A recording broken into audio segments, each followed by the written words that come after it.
Welcome to an intergalactic journey through the power of nothingness.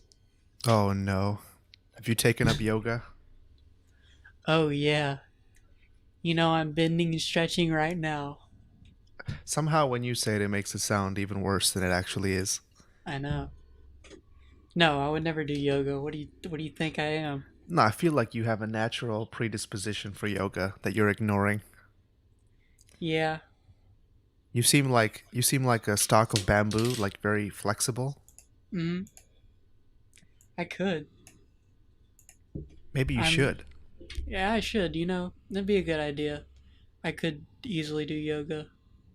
This is gonna sound pretty weird, but I think at least two people I know are certified to be yoga instructors. Okay. I don't What are know you why what are you they doing with they these are yoga they don't instructors? teach yoga, they just are certified to be yoga instructors.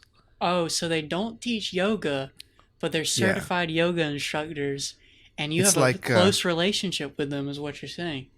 what I'm saying is like, do you remember, like, have you ever taken swimming lessons or like No.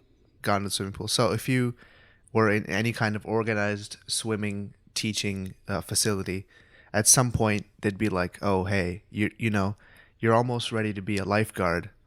You just have to like take this test, then you could be a lifeguard. We think you're ready." Okay, So so I'm you're wondering if there's some kind of like yoga school where they're like, you're almost ready to be an instructor. You just have to take this.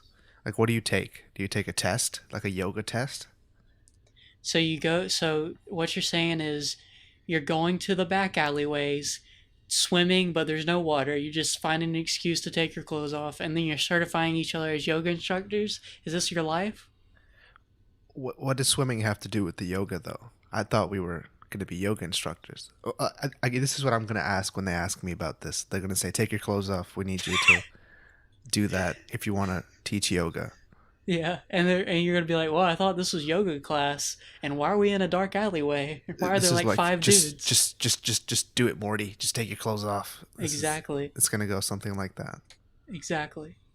You're gonna be in the back alleyway. All of a sudden, there's gonna be five guys jumping down from the rooftop. Ropes are gonna come, and then all of a sudden, you're getting taken up in a helicopter. But it's not really a helicopter.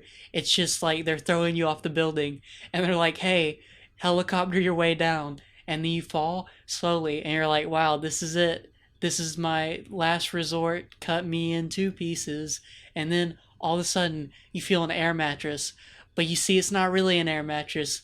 It's just the hard concrete. But wait, it's not the hard concrete. You see the floor come out beyond, about under you. But wait, it doesn't come out under you because plot twist, you were really in a white room. But wait, it's not really a white room. There's there's painting on the white room.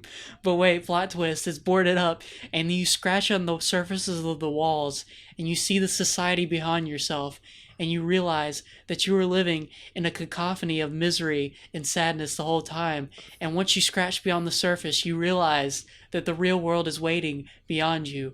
But wait, it's just another box. I think you just described the last 10 minutes of Requiem for a Dream. Um, Probably. or maybe like this is. I think you just proved you're schizophrenic in more ways than one. It's one Yeah, of those two things. You've never seen the movie, so I can only assume that you're schizophrenic now. yeah, probably. I'm the director, and I haven't even directed it yet. That was just a moment of silence for your mental health. Okay. What were you talking about? Your intergalactic journey or whatever? I don't know. That was just an intro. Spice Oh, things up. I thought you had something. I was like, I hope he has something because I don't have anything.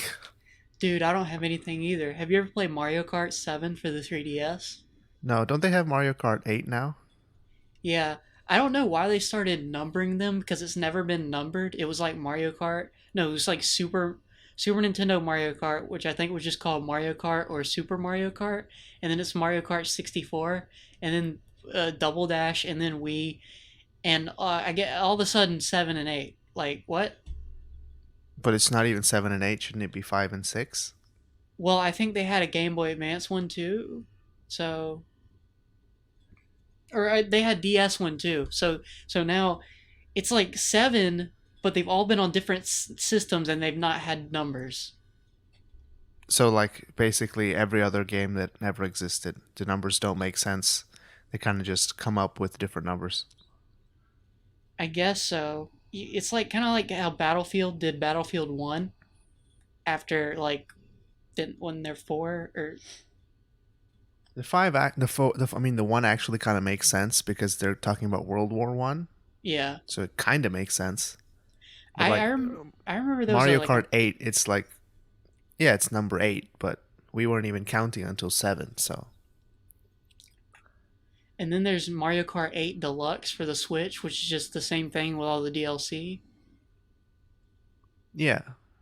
Did you hear about this new Switch? Yeah, yeah, we talked about it, of The course. new Switch. Like Oh, there's one for little babies like you said. You've specifically said you hate this one because it doesn't connect to the TV or separate. And then there's another one, which is just the old Switch, but it just lasts longer. It just has longer battery life. yeah, I know what you're talking about. Yeah, I don't see the point of it. Yeah. I, I think Nintendo kind of got ahead of the game with the Switch, but they're somehow still going to be left behind. yeah, yeah, I think Nintendo's in a weird spot right now. Um, because like I feel like Miyamoto and who's the Zelda guy, whatever. All those people are like slowly like uh drifting away. Like Breath of the Wild and Mario Odyssey are very much different design philosophies. I think I've read in interviews that they specifically had like younger people working on them, and like new stuff, different stuff is happening. So I don't know. It's like a new weird era. Well, yeah, I mean, all the creative people in Japan are getting old, Yeah, right? That's why you have like, we're all still waiting for the next, great director, the next great Miyamoto, yeah. I don't think Miyamoto has directed a game since the '80s. By the way. Well, I think he's creative director now. I don't know if he's actual game director anymore. Yeah, it's weird. Like I don't completely understand his role because I've read stuff that like says he plays for a little bit every game that comes on the Switch just to approve of it, and I'm like, what? Hmm. I feel like he just walks into the office and like, have you ever seen like every time they show any chef in any movie ever, they just go around like, like taking a spoon and tasting everything Yeah, that everyone's making. I feel like he's kind of like that. It's like, oh, yeah. this needs a little more salt. Put some more pepper on this, like that. I think you're right because I feel like the reason the paper. Okay, do you know anything about the Paper Mario games? Nope. Okay, so let me little mini lecture The here. only thing I know about the Paper Mario games, this is the only time I've ever even seen Paper Mario, is when the for DS first came out, I still had a Game Boy Advance with only 3 games on it. And my friend got a DS like the Christmas that it came out, and I was just sitting there watching him play Paper Mario. That's the only memory I have of Paper Mario. Wait, you were watching? There was no Paper Mario game on the DS. Yeah, I think there was. It's like you drew like, was it Paper Mario or it was No. something? I think I'm just misremembering it as Paper Mario, but see, I What don't even have a fake memory of Paper Mario. what game was it? Because it might have been Mario and Luigi's Bowser's Inside Story. Bowser Genocide? No, Bowser's Inside Story. Story. Oh, I was like, I knew Bowser was bad, but like, I didn't know he was that bad. Oh god. All right. So, anyways, This is how you know this is a doomer podcast. The moment anyone says anything even remotely resembling the word genocide, I pounce on it. yep. So, Paper Mario is a series that started on the N64. It's a turn-based RPG series, very simple turn-based RPG series, but very fun. It has the aesthetic of Mario, but everything is papercraft. It's like the models in the game are for all the games are actual 3D models, but they're just flattened to look like sprites. Not sprites, they're flattened to look like paper, but they're not sprites is what I'm saying. So like when you turn around in the game, it's like the character model turns around and it's like a 2D 3D model. It's weird. Do So it's basically like Fez, but you can see the third dimension, which is just like a piece of paper thickness, right? Well, Fez, the game mechanic is that you switch like perspectives. This is just like a like the environments are 3D. There you don't get into perspective switching until you get to the Wii one. But in the first two Paper Mario games, which is kind of like the default Paper Mario formula, it's just like you are a piece of paper walking around in an environment. You see what I mean? Yeah. But I don't think the 3D assets are all that unique because I'm pretty sure most people model their characters, even if it's a 2D game in 3D now, just because it makes it easier to turn the camera. Okay. I see. So this technique isn't unique. I think they just like really went with it because I was watching this video about Guilty Gear, and how Guilty Gear has been using, like even when they were making 2D fighters, they were still modeling the characters in 3D so that they could pose them when whatever pose they wanted, and then like draw using that as a reference. Hmm. I think that's Okay. fairly common practice. But then the only difference between that and the new 3D games that they make is that instead of using the 3D models as a reference, they just use the 3D models in the game now. Okay. That makes sense. So, like, even for 2D fighters, they've been using 3D models as a reference or as like an important part of their process for a while now. So I don't know if having a three. I think the cool part is that they just incorporated it into the game. That is really cool. So this was for the N64. So this might have been the first time like that kind of thing happened. Like, oh, we have a 2D thing, but we're gonna make a 3D model. Mm-hmm. Thoughts? Yeah. So basically, Paper Mario is a turn-based RPG series. But okay, I figured out the point that I was going with this. Okay, so Okay, I was like, I feel like you tripped over the sidewalk there. no, I'm back on track. So originally, Paper Mario was a turn-based RPG series. It's simplified, but it is a turn-based RPG, and it has actually a lot of story and the Mario and a lot of funny dialogue. And the Mario universe kind of gets fleshed out and like has areas added to it in really creative ways. So Paper Mario for the N64 is you go through a lot of Mario type areas, right? There's Peach's castle, there's like green valleys, there's like a desert level, a fire level, an ice level. It's like normal Mario things, Yeah, right? like typical Mario. Yeah. Yeah, but there's also like a bunch of creative twists, a bunch of creative writing. But when you get to the second game, Paper Mario and the Thousand Year Door for the GameCube, okay, this game is literally a ton of people's favorite game of all time. Like you will hear people say this is my favorite game ever. Like people Why? love this game because it's like it's really good. Like I mean, I've played it a couple times actually. It's like it okay. Let me set the stage. So like it's for first of all it's for the GameCube. They added to the JRPG mechanics. Whatever. This is a Mario game that starts off in a port town, and there's a noose hanging in the center of it, and like there's a bunch of like criminals and crime. Like so from the previous latest mainline Mario game, Mario Sunshine, there's these guys called the Pintas. I think that's what were called. There's like these little like weird funny guys. They're like a Oh, mafia. wait. Are they like the guys with the big noses and like the leaf skirts? Is that Yeah, what you're yeah, talking about? Okay, yeah. Sorry for the train. Can you still it's understand okay. me? Yeah. So they're like a syndicated like mob criminal boss type. They're like the What? mafia. Okay, so I only know about this from watching Super Mario Sunshine speedruns, and they just look like normal people. I Yeah, didn't know they but were like criminals. in I think it's called Rogue Town, which I think might be a reference to One Piece's Loge Town because honestly the towns are very similar now that I think about it. Anyways, so Rogue Town, you start off with like the Pintas are the mafia, and like there's like a noose, and there's all these little rat creatures like running around stealing things.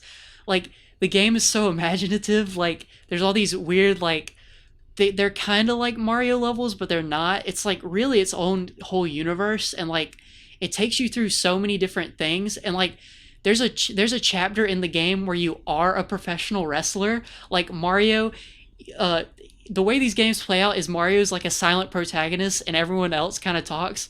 Mario like wears a mask and you like grow a Yoshi in his egg, and like the game has all these weird mechanics about like you could do all these dynamic like things that affect how the Yoshi will turn out, and there's all these guides online to getting a different colored Yoshi, and you can name the Yoshi, and like once you get the Yoshi, like he becomes like a party member and he becomes like your like partner in the wrestling match, and you go through this whole professional wrestling arc.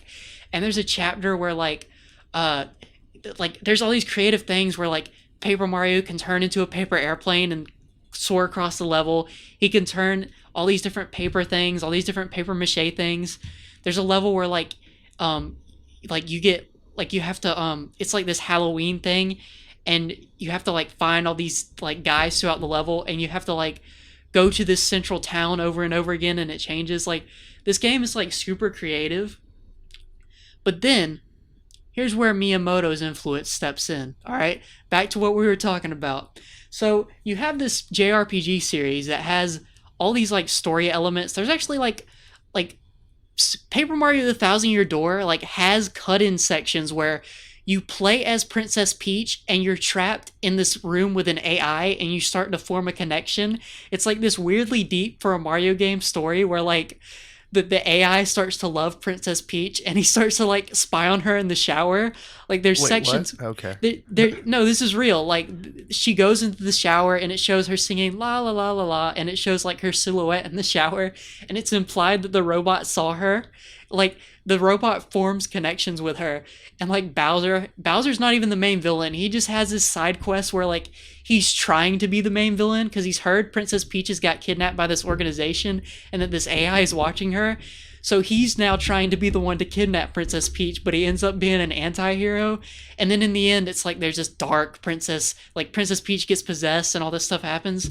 So anyways, so Miyamoto's influence steps in where, so Miyamoto, his design philosophy, right? He doesn't like story in games. He likes things to be simplified, basically. And this has like become more evident over the years because Super Paper Mario is an action RPG now. And he wanted it to play like the 2D Mario games, but you have this thing where you switch into this, it's this Fez-like mechanic where you switch into a weird 3D plane to where there's a Z-axis, and then you can switch back. It's actually a really good game. It's really cool. And there's actually a lot more story in this one than the other games. But you can see the shift here where Miyamoto didn't want it to be a turn-based RPG. It's basically an RPG game where you have stats, but you just jump on the enemies like normal Mario games, but you gain power. And then here's where everyone starts to hate Paper Mario, because the one for the 3DS is actually terrible. It's like a weird kind of turn-based RPGs, but you have to get your powers by getting stickers in the level. And so but you also use stickers to do like environmental things. So it's actually incentivized to never fight enemies. It's weird, and the series just went down to hell, basically. Are you talking about the new Paper Mario that went down to hell? Yeah, Paper Mario Sticker Star and Paper Mario Color Splash. Okay. On a completely somewhat related but not really related axis, what do you think about like all these like Walmart's pulling down games and game demos in their stores and stuff because they might have violence in them? I don't know anything about this. So, Tell me. well, I'm gonna kind of avoid the political angle of it, but Walmart kind of got cowed into taking down all its video game demos because they don't want people to play stuff that might have violence in it. I guess it's to avoid some kind of weird liability regarding some events that happened from the past weeks. But my angle to this is that for a while it's been kind of hard for video games with violence in them to make it as like a mainstream esport. Like the Olympics is apparently going to have an esports like category, but they don't want video games that have violence in them. If you know anything about video games that are played for esports, most of them have some form of violence. Like even League of Legends champions get killed and stuff. So they already dismissed Overwatch, League, Dota 2. So the only esport that's going to make it to the Olympics is apparently going to be Rocket League. That's really weird. Like, where do you draw the line? Because League of Legends is like barely violence. It's like you see colors splashing on the screen when a and the dude disappears. Like it's like what? Like how are you gonna like what? There's nothing graphic about that game. Yeah, and the weird part to me is like there's sports with actual violence in them that are part of Yeah, the Olympics, like karate, judo, taekwondo, wrestling, fencing. Like in fencing, you're literally stabbing someone with a sword for points. exactly. They don't die, but like the death animation in video games is just fake. It's make believe. I don't understand why people don't understand that. But on the other hand, I'm glad for Rocket League to get any type of publicity boost. So if it's in the Olympics, I'm fine with that. You know, I see that as a good stepping stone because that kind of makes sense to me. You know, it's easy for people to understand because it's like soccer with cars, two relatable things. You know, it's a good like entry point to put into the Olympics if you're gonna put one in there. I guess you know. Yeah, this is an underrated point to which like so weird blast from the past. Like a year and a half ago, like maybe 2 years ago, I think like October 2017, I was kind of involved with this guy who wanted to make like an esports organization. Um and he was thinking about like starting an Overwatch team, and he just like asked me to like help him pitch some sponsors and stuff. So when I was doing that, I was looking into like the Rocket League stuff. I was thinking about like Rocket League and the numbers and the sponsors, and it occurred to me that Rocket League is probably the easiest to understand esport that might ever exist. And it just so happens that the esports scene in Rocket League is very organic and not pushed at all by any big company. It kind of just started with people wanting to play each other at like they just wanted to play with their friends against each other to see who's better, right? Hmm. Kind of like the Smash Bros scene where people just, gathered at their local whatever watering hole or whatever and fought against each other just to see who's better at Smash.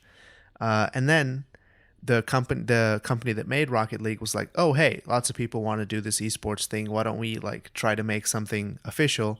That way we could also get some publicity out of it." So they kind of stepped in and made like a league, and as far as I can tell, it's been extremely successful. Um, Hmm. and while having like maybe as little as 1/10 or even less amount of money put into it as the really big leagues like Overwatch or League of Legends or anything like that. It kind of just exists, and it's successful, and it gets a lot of viewers just for being Rocket League. So I was thinking about this, and it occurred to me that if you were to invest in any esport, it should probably be Rocket League. Like, it's just waiting for the right amount of push from somewhere to get really big. Because, like you said, even like my mom can understand what's going on if she sees a Rocket League game. Whereas if she's watching like Overwatch, there's like so many timers. There's like 35 heroes. There's like a cart.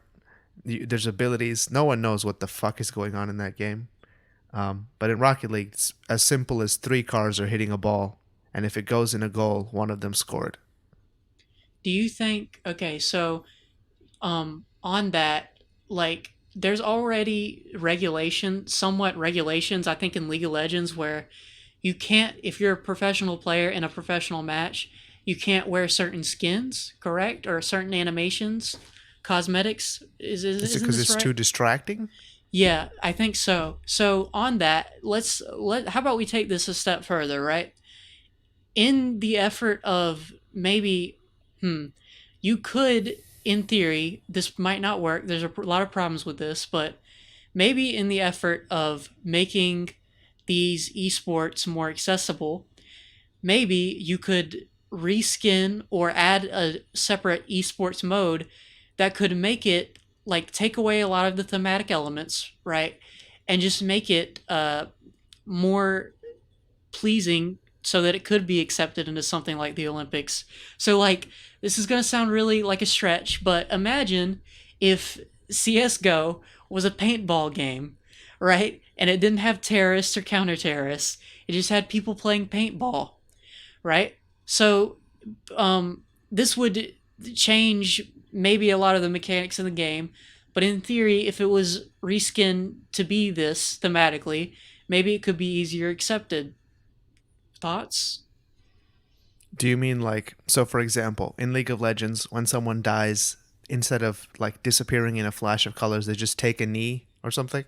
They just, Maybe. they don't Yeah. actually die. They just, oh, I'm just winded. It's like Pokemon. It's like, oh, the Pokemon is unable to continue or whatever. Yeah, the Pokemon fainted, which is weird. Yeah. CS:GO is never going to be in the Olympics. It's I like know.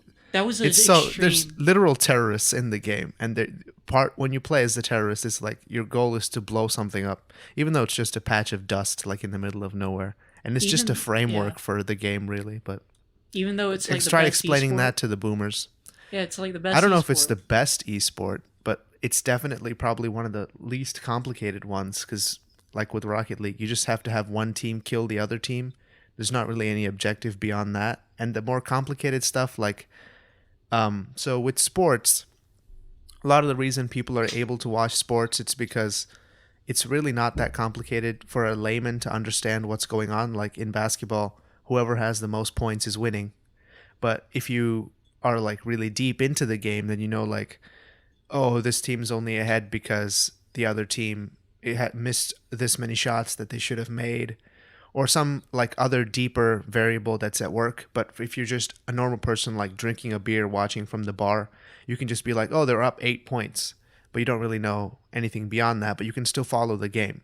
Whereas in like Overwatch, which is probably the most complicated esport that exists right now, that has any level of mainstream success, it's like, well, this team pushed 3 points and they have 3 minutes and 40 seconds left. So the other team has to push 3 points with more time than them so that in the second round they can push it further. But the second team switched to a different hero set. Now they have to counter that. It's like so many variables that you don't even know what's going on unless you know everything. And who really knows everything?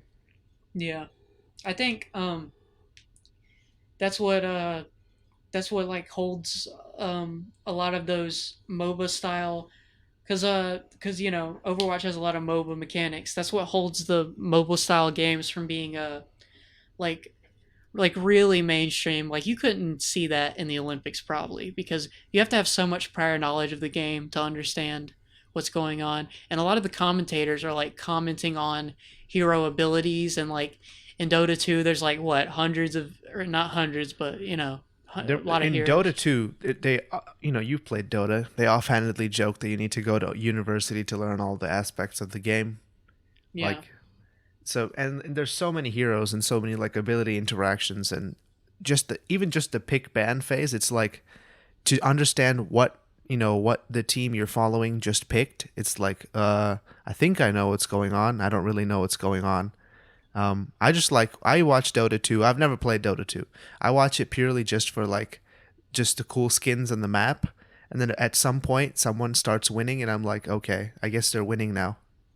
You know what's the funny thing is though? Dota 2 is the type of game where you can have 500 hours in it and still feel like you understand nothing, which is where I'm at. So, like, it's so, like, there's so much. I mean, I don't understand nothing, but it's like, 500 hours in Dota 2 is nothing, basically. Like, people who really, really play that game have like 10,000 plus hours. You know what I mean? It's one of those games, Yeah, it's one of those games that if you just don't want a life anymore, you just get really into. which is what happened to me, and that's why I stopped playing it. The only way to Yeah. defeat the Dota 2 is to stop playing. I feel like this used to happen with MMORPGs in the early 2000s. Like people would just be like, this summer I'm just going to play this MMORPG and that's all I'm going to do the whole summer." Yeah. But now it's come like MMORPGs don't really aren't a thing anymore, and everyone just plays all these like online games, which MMOs are online to some extent, but you're not like every game actively going against people. Half the time you spend building up your own character too. I've always been well, obviously WoW is still going. That's going to go for years to come. Obviously that's like a titan that it's gonna fall, but and it kind of already is. Like Dota, there was a point where Dota 2 had more recurring players than WoW had subscribers, so it is falling. But it's gonna. I mean, that game's gonna be active for like what? Probably 20 more years, And probably. now they started WoW Classic. We're starting all over Yeah, again. Because yeah, like, exactly. and the difference between WoW players and Dota players is that WoW players have to pay like $15 a month, So they're way more valuable, even if there is a lower number of them. Yeah. You know, I've always been fascinated somewhat by MMORPGs because you know, it is a world that you inhabit, and like the social aspect is much more incentivized, and so like you'll hear stories like right where like oh yeah like you meet your wild GF and you go behind this certain tavern. That's where everybody went to like romance your wild GF or whatever. Like stuff like that can happen. Like it's much more of a social experience. It's interesting. Yeah, I kind of feel like that aspect has been lost to some degree. Like, not only can you have a social experience, you can also have like a community experience because if you're in a guild and if you're in like a smaller guild that doesn't do a lot of like, isn't there just for raiding stuff, they're there more for the community aspect. Like, I used to be in a guild that was pretty small. And we just like talk to each other about stuff and like help each other out in the game and like talk about other stuff. And this was when I was like 14 or something. So I don't really know what I was even talking about, really. But like, it's kind of like the early internet was very much about finding people to, connect with and like having some kind of friends. Because I guess you don't have friends in real life, so you might as well have friends online. But now, online just is the real world, so you don't really have to worry about that. Yeah, you know, um, dang it, what was my point I was about to make that was jumping off of what I'm you going to just said? guess Twitter. No, it wasn't Is it Twitter. It wasn't Twitter? Twitter. Hold on. Repeat what you just said again. Repeat what you just said again. Oh, okay. So I was talking about how MMORPGs used to be like a community type thing, and there were guilds, and you could like talk to each other and do stuff other than just helping each other in game. But that was kind of the point of that was you could make friends online if you didn't have friends in real life. But online just is real life now, so it doesn't really matter where you have friends. Oh yeah, okay. Now I realize what I was about to say. So, World of Warcraft, I installed the trial version one time, and um, okay, I hate MMORPGs, and I'm gonna lay this down because I tried really hard to get into them because I've always been fascinated by them, right? And I wanted to get into it really bad. So I tried all these anime free to play RPGs, MMO. I They're think all that's where bad. you messed up right there because they're all Well, bad. well, yeah, but like actually, I played this. I played. Have you ever heard of a? Oh my God, what's that game called? Hold on. You've heard of it? Maple Story. Yeah, yeah. I So, oh wait, so you played Maple Story and you couldn't get into it, so you just, washed your hands at the genre in no general? no no no no no no. I played a bunch of free to play MMOs. I played Mabinogi. You know that one? Yeah, I know. Yeah, I know about all these. yeah. And then there's this one, the Terra Online. Do you know that one? I Yeah. think Rift. I played that one. Uh, Dude, I've played the first levels of all these games that you're talking Yeah. about right now. Okay, we're on the same page. And there was this one like really anime one that I played on Steam. It's free to play. There's probably 1,000 I played, and you've probably played all of them too. So you know what I'm talking about. And I Hmm. tried to get into them. So then I'm like, maybe I'll install the Big Daddy World of Warcraft. And so I installed the trial version, knowing full well that I didn't have a job at this point, so I wouldn't have been able to pay for it. But I installed it, and I was like, this is a cool world. This is interesting. I was just like exploring the world, wasn't doing the quest. And so when I tried to do the first quest, I was like, okay, kill 5 crabs or something stupid. And so I tried to kill the 5 crabs, and I couldn't do it because another dude was killing the 5 crabs. And I got so annoyed that I just stopped the game and I was like, this has the worst mechanics I've ever seen in a video game. I hate this so much. This is not fun. I tried to go through the dungeon. I'm like, this is so boring. The combat is stupid. And so I quit. And yeah, I couldn't get into it. In what year exactly did you try playing World of Warcraft? This was this was probably I'm gonna guess that this was 2016 or Holy crap. 2015. Yeah, okay. I don't know why you would play World of Warcraft in 2016. I think when I first tried to play that or like download the trial like you did, it was 2006, maybe before that. Um, and back then, WoW was like one of three MMOs that you could play in the West. Um, and it was basically like we all know about tab targeting in MMOs. You just click on the monster, you click on the spell, and your character does it. You don't really have to do much more than that. But obviously I didn't pay for it. I just played like the 30-day free trial or whatever. I got to like level 20 or something. I was just running around, and then after that, it was like, "Oh, your trial is over," and I was like, "Okay, I'm done playing this game," and I never went back to it ever again. And then a couple years later, I started playing this other MMO called Perfect World International. I think it's what it's called now, but back then it was just called Perfect World. And I recently I found some other people around my age that also played this, like from like Sweden or something. So it's clearly very popular for some reason. And that had kind of the same problems, but it was free. So I just ended up playing that. Yeah. You know, And yeah. the thing about free MMOs is that they say they're free, but they're not really free. Like all these gotcha mechanics that you see in video games now, MMOs basically pioneered all of these. Oh Um, yeah. Yeah. like the game that I was talking about. They had in 2008 they had like loot boxes that would give you a random piece of one set of like fashion gear, but you don't know what piece you'd get. It's just random. They also had like mechanics to like keep the whales in hook. Like famously, one of like the best set of gear in the entire game. If you wanted to just if you didn't want to grind for like literally 3 years to get it, it would cost you about $9,000 of real world money to buy it. And there are many people with this. Like, not even kidding, there were thousands of people that had this set of gear, and they all just paid like almost $10,000 to get this. Dude, So when I hear people talk about like loot box mechanics being bad, I was like, yeah, but what if they just ruined your life? That's what old school MMOs were like, free to play MMOs.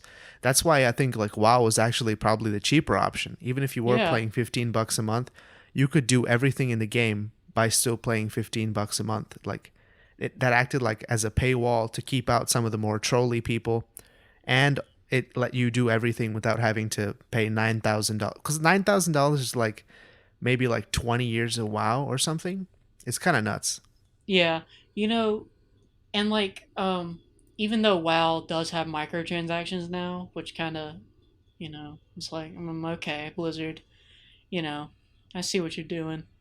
But Wait, it's not 10 years, just like 50 years of WoW. Okay, yeah. Yeah, it's like 50 yeah. years.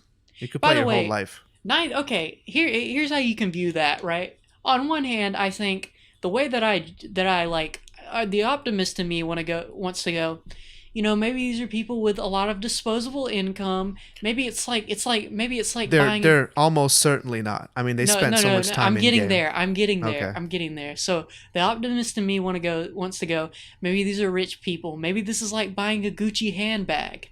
But I know in reality they're all working probably minimum wage, devoted to this game, and they all saved up for that one piece of gear, and they're all psychologically damaged people. Like, Yeah, they're like on the MMO teat real hard, and they're yeah, jonesing for a fix, and they're like, oh hey, I mean they don't have to spend $9,000 all at once, but I'm talking about like they could do it over a year or over 2 years, like just buying one piece of gear at a time.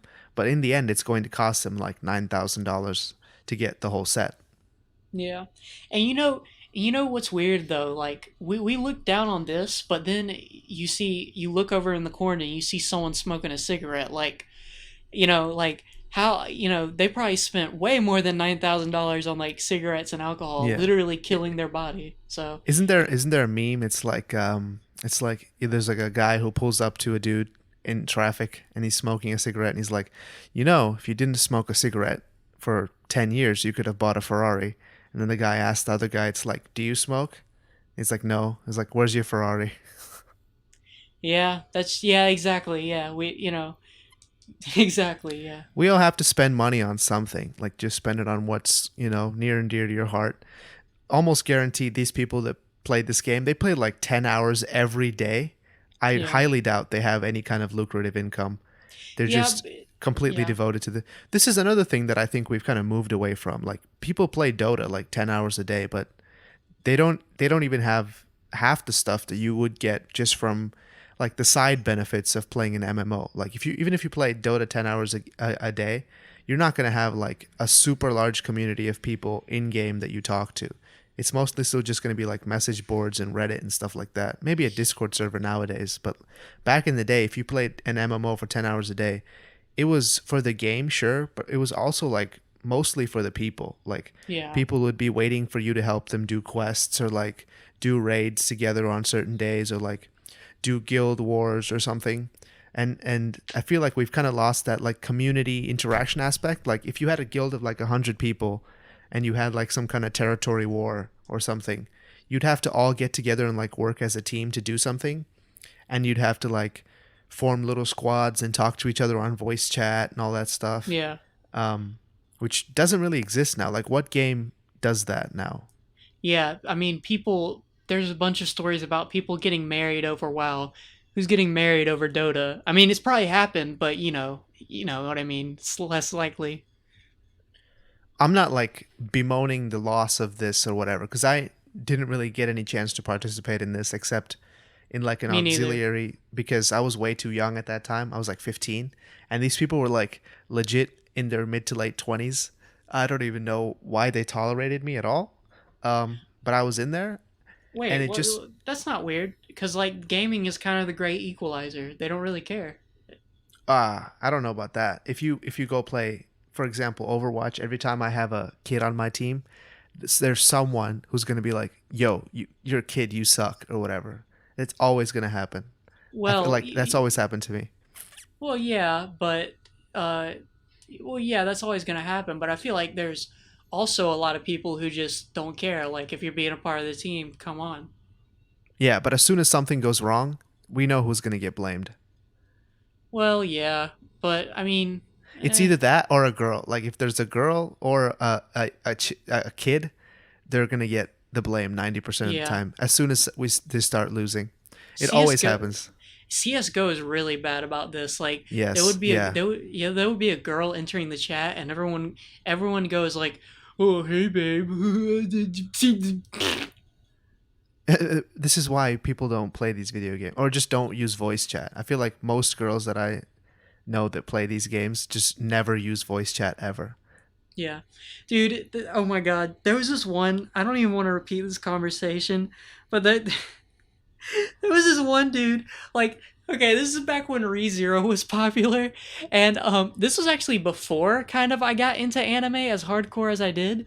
But there was Wait, this. you got into anime when ReZero was popular? No, no, no, no, no, no, no. Listen, listen. This Okay, was okay. before, like, okay, I've always been into anime since elementary school, but this was before, like, I got, I like, mean, I don't care if you only got into anime a couple years ago. You're pretty young still, so it's fine. No one really cares. what was I saying? You were Okay, talking about before ReZero got popular, something, a story. okay, anyways, so this dude has, Rim from E Zero's avatar, right? He wasn't even talking on voice chat. He just had Rim's avatar, but he was killing everyone in the game, so you could see, in CS:GO how you can see their avatar at the top of the scoreboard. This was deathmatch, so on Yeah, deathmatch in okay. CS:GO, you saw Rim at the top of the thing, and this dude who was so mad that he was getting beaten by Rim that he was like, yeah, anime, whatever, blah, they're all pedophiles. You're a pedophile. Like, you have a little girl as your anime avatar, and it was just like, okay, it came out of nowhere. Like, no one was even responding to him. He was just alone, like, saying that, and I was like, what? Like, dude, And this is why I have voice chat turned off in CS:GO. yeah. I mean, he was saying a lot of other terrible racial and homophobic slurs that I'm not going to repeat too, but it was just like, oh my God. Like, come on. Yeah. I mean, that's just salt. That's just pure salt right there. Yeah. Anyways, so back to it. Um, I think I got hardcore into anime after ReZero, like, was out, I think. Like, probably a couple years after.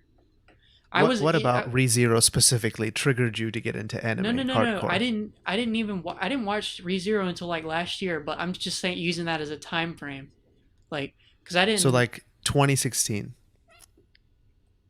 Maybe I think. But because see, I think ReZero came out in 2016. I think it was after 20. Okay, when I say like got into anime, I mean like watching YouTube videos on it, like really getting into the creators. I'd always watched it, but I had never like tried to dive in until like 2017, 2018, probably something like that. So go over your story. Go over your anime story. Like, what about it lured you in, etc., etc. Gosh, it's kind of hard to remember. I mean, I guess getting into Digibro was a huge point in like getting diving in because I'd always but it was before that too. I mean, I remember in high school I watched all of Dragon Ball and all of Dragon Ball Z. That kind of got me really into it. Did you watch it on TV or online? No, online. I Um, remember. Okay, so this is another weird thing. So Dragon Ball Z had a VHS release in 2005. I think that's the first time that I saw anime that wasn't on live TV. Because I was watching Toonami before that. But when they had the VHS release, they had it at my local library, and then I got it, and I was like, "Oh, this is like so much better quality than the stuff that's coming on TV, just like mhm. visually." Because I think they fixed up. It's kind of like the Blu-rays these days. They like make the animation better or whatever when they Yeah, put it out on Blu-ray. So I was like, "This is really cool." And then I think I forgot to return that VHS, or I returned it late or something. forgot. Okay. Oh, well, okay, so if you know back in the day, like if you only had one TV in your house, you only really watch stuff like this when either you had permission to. Because I don't know how your house worked, but like for my house, it was like you could only watch TV a certain amount of time per day, and you could only play video games like a certain amount of time per day. I think this is fairly common Well, practice. that's not. Well, when I continue, hold on. I'll get back to that. So I only watched it like twice, but I just liked the design of the VHS so much that I just kept it with me for a while. I think I returned it late and we had to pay a fine or something. It's hard for me to well, if we're okay, if we want to go really way back, all right, well, then we have to start at elementary school for the start of my anime journey. So, Oh, do you want to go? is this about the person who gave you the Death Note manga? Yeah, the fat girl and I don't know, whatever. Sorry, that might have been mean, but I mean, she was a fat girl. I don't Oh, know. okay. I don't know how else to say it. By Um, dwelling on it, I think you're making it worse. But okay. anyways, no, I liked her. I had a crush on her, but Is it because she looked like Rem from ReZero and you were able to see into the future and be like, this is going to be cool in a couple of years? sure, we'll go with that. But no, at first it started with this little kid who he introduced me to what Naruto was, and he drew Naruto fan art. Um, that I went over this. Is this all connects to the story about how I stalked Haley? Remember the Asian girl named Haley? Remember her from last Every podcast? episode, we're just going deeper and deeper. This connects because he introduced me to Naruto, and that's Oh he my god, this is so bad. He introduced no you to Naruto, so you developed a crush on an Asian girl? that's Oh god. that was the story from last episode. Yeah, but anyways, so this was in elementary school. Okay, you can't blame me. Yeah, okay. Well, I mean, Well, was there only one Asian girl? Then I I feel like mean, it's not as bad. yeah. There's only one. So, This um, is, how do you say, not the most diverse part of the world. I can't blame you that much. yeah, it's very true. So, I got into Naruto from him, and I read a couple Naruto mangas.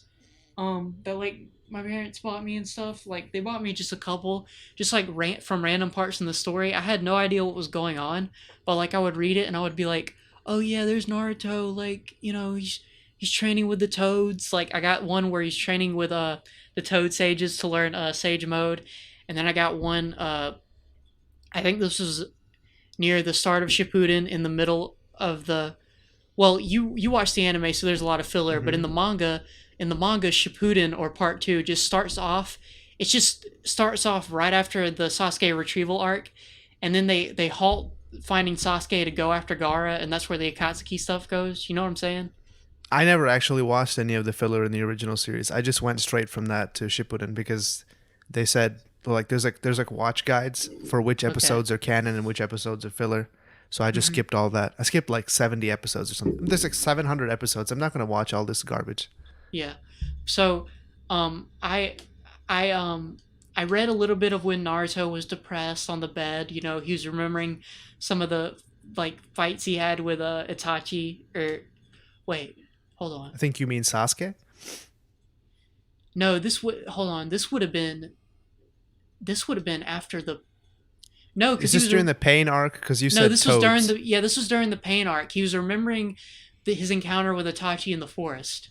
So he was. This was Yeah. a part where he's on his bed, depressed, remembering Sasuke and remembering Itachi, and he's like about to go. Like he's wanting to find Sasuke again. You know what I'm talking about?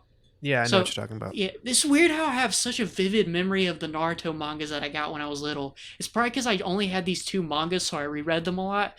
So I had one where he was training with the Toad Sages, and I had one where, like, during the pain arc, where he's remembering Sasuke. Mm-hmm. Anyways, Mm-hmm. so I go on a million side tangents. So I remember reading Naruto, and then the fat girl lent me Death Note, and this was a change. This was a change. So What she is it about actually this fact? How does she even have Death Note? Like, I think it was pretty hard to come by at the time, right?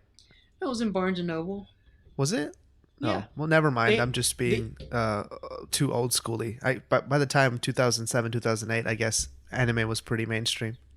yeah. This is when it's crazy to think about because like this is when the manga section was sort of integrated into the comic section, but now they have like two shelves of manga at Barnes and Noble. Isn't that weird to think about? Is it Like more manga or less manga than before? no, it's way more, and they have light novels at Barnes and Noble too now. They have like oh, Yikes! no, Yikes! Yikes! when's the last time you've been to a Barnes and Noble? Like they have two I manga. don't even know. I legit don't even know where to find one. So I mean, they have two manga sections, and in that manga section, there's like long shelves with like light novels and manga, and they actually have a lot. Like, but I anyways, don't. I don't so think I've been to a Barnes and Noble in like maybe 10 years. I've been to a dude, Chapters just because there's one close to my house, but I don't think I've dude, been to a Barnes and Noble in a long time. dude, you should go. Like, you meet a lot of autistic people and little kids in the manga section. It's fun. This then I'm definitely not going. Well, that's the land of my people, so I gotta lurk in the manga This section. is where you find it's the Venn diagram of autists and little kids. Yeah, and old boomers looking for comics because the comic section is literally right there next to it too. You see those too. Anyways, Okay. so I started getting my mom to buy me Death Note, like because I would get birthday Also, money. I'm very surprised your mom even bought you Death Note because it's called Death Note, isn't it? Well, Like there's a thing very about that. edgy. So she was like, she asked the people, she was like, so like, is this for kids? Like, do you know? And he was like, I'm not sure. Like, a lot of kids buy it, so I think it's like the new thing. And she was like, yeah, a lot of my son's friends are lending him these books and they're buying it. So I just want to, I want to support them and get them for him. So she was pretty supportive. She was like, it's like cartoons, so whatever, I'll buy it for him. I feel like this could have gone a different way because wasn't there a lot of moral panic about the devil and D and stuff? They never cared about that. My mom showed me, we were kind of weird because like when I lived with my mom, I would watch a lot of like PG-13 movies when I was little and stuff. So she was never like that at all. Yeah, this is also something that I think has been lost to the ages. I saw Jaws when I was like 7. And it's like an R-rated movie. Yeah. And I also saw Deep Blue Sea, like all these weird movies that probably should not have been watching at the time. Well, I was raised on like weird like early 2000s like sexual like movies like Wait, with what? like no what I mean is like chick flicks that had a bunch Oh, of okay. like jokes like that. Not like yeah, you know what I Well, you mean? said Like weirdly sexual. I was like, what are you trying to get at here? like all of the early 2000s like chick flicks and comedies I feel like kind of had jokes like that. You know what I'm talking about? I don't even know if they're just jokes because they do bang a lot in those movies. Yeah, I guess. Anyways, so yeah, she bought me Death Note, and this is when I was like, I could follow the story because it was only 12 volumes, and I have them all. I still have them all on my shelf. They're in good condition. I took really care of Death Note because I loved it a lot. So I got the first one in like I think this was like fifth grade, and then sixth grade, seventh grade, I got eventually amassed all of them, and like I could actually follow the story. So this is when I got into it. But even before that, see this I have such a hard time recollecting how I got into things. Even things that I got into recently, like I'm like, how did I get into hip hop? Like, because I got into hip hop in high school, but I'm like, how did I get into it? I can't remember because my memory's all fuzzy because I'm like, oh, maybe it was Death Note, but then I remember Full Metal Alchemist before that. It's so weird, and then I can't even remember when Fully Cooley Cowboy Bebop and Samurai Champloo came into the fold. I think that was like ninth grade, or it might have been 10th grade. I don't know. It's all very fuzzy, but I remember Death Note and Full Metal Alchemist and Naruto were big parts of it. And I only got into Dragon Ball really like when I was in high school, so it's weird. I don't know.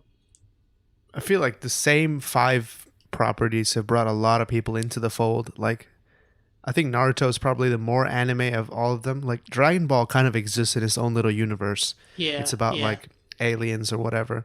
And there's like Death Note is extremely popular among new anime recruits. And then exactly. there's Bleach. Bleach was really big. I think Bleach was really big just because it was really big. Like, it was on Mm. TV. It just was really easy to find. So a lot of people got into it through Bleach. The big three. I don't think One Piece is. I think I remember One Piece being on 4Kids, but I'd never watched One Piece. One Piece is the most slept on, and it's the best. No Yeah. one does One Okay. Piece justice. I guess someone activated the Nate mode in him, so he's going full Nate. Do you want some sunglasses that might help you Yes, channel this better? One Piece is the best piece of media of all time. Ah. Anyways, yeah. No, but here's the flowchart, right? Because you're right.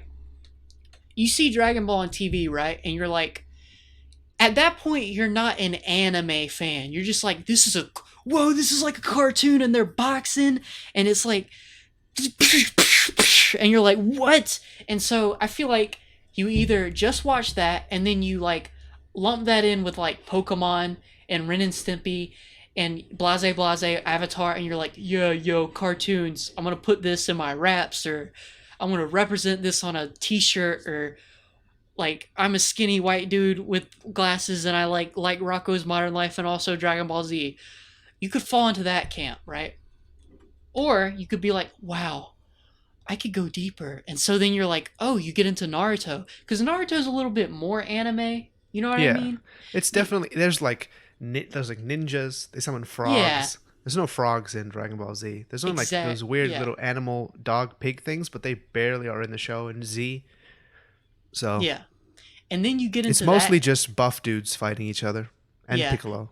yeah. And like, see, I feel like you could watch Dragon Ball Z and you could think everyone was like white, and you're like, oh yeah, this is set in America. Like, I feel like unironically people have that thought. Like some normies think that, but if you watch like Naruto, you're like, oh yeah, this is Japanese because it's like ninjas and jutsus. You know what I mean?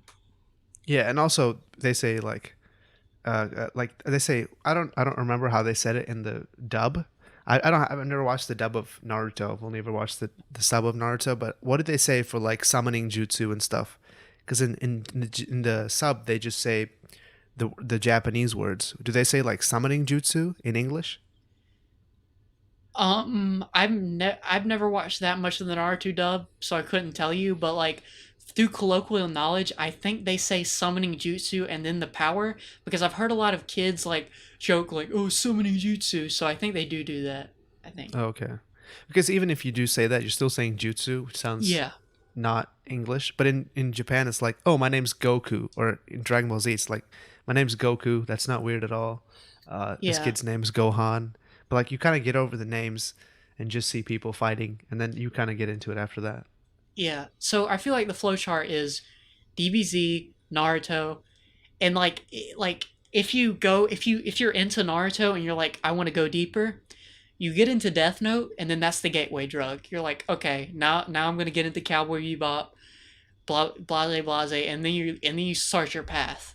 I feel And like but I do feel like a lot of people just hit Death Note. They watch Death Note and they're like, okay, that's cool, and then they just don't go any further too. I feel like that happens a lot as well. yeah, that is true. But like, if you like Death Note is like, I feel like Death Note is like the turning point. Like if you're really and you're like, okay, I'm in, then you'll start further. But on the flip side of this, I feel like Cowboy Bebop is a good introduction. Like if you want to get your like relatives who've only seen Stargate or Star Trek, you're like, oh, maybe they'll like Cowboy Bebop because it's like kind of not anime-ish, but it kind of is. You know what I mean? Okay, I think this leads into a discussion about Star Trek. There's this. So the original Star Trek is probably, it's like it's weirdly held up as kind of like this super awesome piece of media or whatever, but in actuality, it was all like really monster of the week, and they recycled a lot of plots over and over again, and they used a lot of old school sets, like just stuff they had lying around. So they would go to another planet, and the other planet would be like a Western version of like the 1800s. It would just be like the 1800s in the West, and the only reason it was like that is because they had a bunch of that stuff left over from before, and but for some reason the old school Star Trek is had like heated as this kind of like wonderful like sci-fi invention when it's really not even sci-fi. It's more fantasy than anything.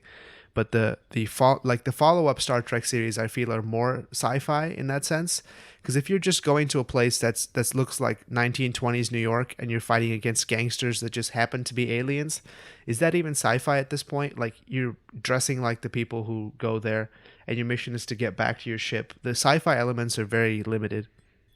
That's interesting because I've never seen the original Star Trek, but like, It's on Netflix for anybody who wants to watch it. So wait, really? yeah, I might watch it then because like I've seen clips of it and it does look weirdly like a sci-fi. Like it's very homey. Like it feels like the 70s. Like there's it's very like has this homey feel. Like the clips I've seen of it, all the sci-fi places they're at feel familiar. Like you know what I mean? I get what you're saying. yeah, and every episode like Captain Kirk romances some alien. It's pretty repetitive. Like it's not even like the what is it, Twilight Zone? It's not even like anthology stories that are different somehow. It's basically the same story every time. They go to a different planet, they find something else. Usually is somehow aesthetically related to something that we've seen on Earth, or it's like some disease where someone gets mind controlled. Like they're pretty tropey fantasy elements. Yeah. There are some sci-fi bits like, but I don't think really they show up in the original series as much. Like I don't even know if there are that many Klingon based episodes in the original series. And that's probably one of the things you associate most with Star Trek. But really that only became a part of it later, like with Next Generation and stuff like that, when there were actual Klingon characters and plots. The original series is kind of like basically on a on a different plane than all the other follow-up Star Trek media, because they kind of build off each other and go like, oh, this is the Galactic Federation, this is how they came about, they're doing this, they're doing this, is their whole goal is this, and they talk about like the politics of it. But initially the only politics that they talk about is that prime directive, you're not supposed to mess with any planets you find, and your whole goal is to explore stuff. Like that's the only point of the old Star Trek. Mm. This sounds exactly like American comics. Like if you go back to the original, it's like uh, original Spider-Man. It's like a lot of the stuff that comic fans like about Spider-Man kind of didn't come till later, and a lot of a lot of the sort of the stuff that people like the reason people will even go back to the early ones is because after they've gotten into the later parts, they want to like see the full continuity because they have a emotional attachment to this character. Because like a lot of the stuff that really starts happening, the stuff like uh that people like really remember doesn't happen until like like a little bit later, like the death of Gwen Stacy, stuff like Probably in that. the 80s. Yeah. I would say the 80s. The 80s was like the time when it really went to another level. But I don't think even then DC was that, dark or twisted or whatever. For DC, I think it happened even later. I think it was like 90s to 2000s when they started bringing on these other, writer creators to do their own stuff. And then for them, it really took off then.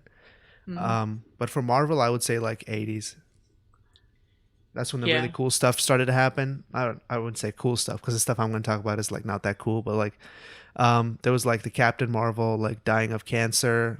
There was like Hank Pym domestic abuse stuff. like all this stuff that's more like real worldy, not as Mm-hmm. fantasy based. Because if you read like the really really old like 60s like Justice League comics, they're so bad. Like the writing is so bad.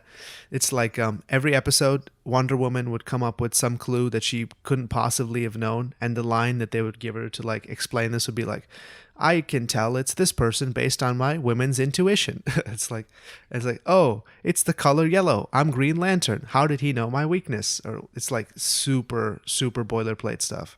Yeah, yeah. That's how X-Men is too. The early X-Men is kind of like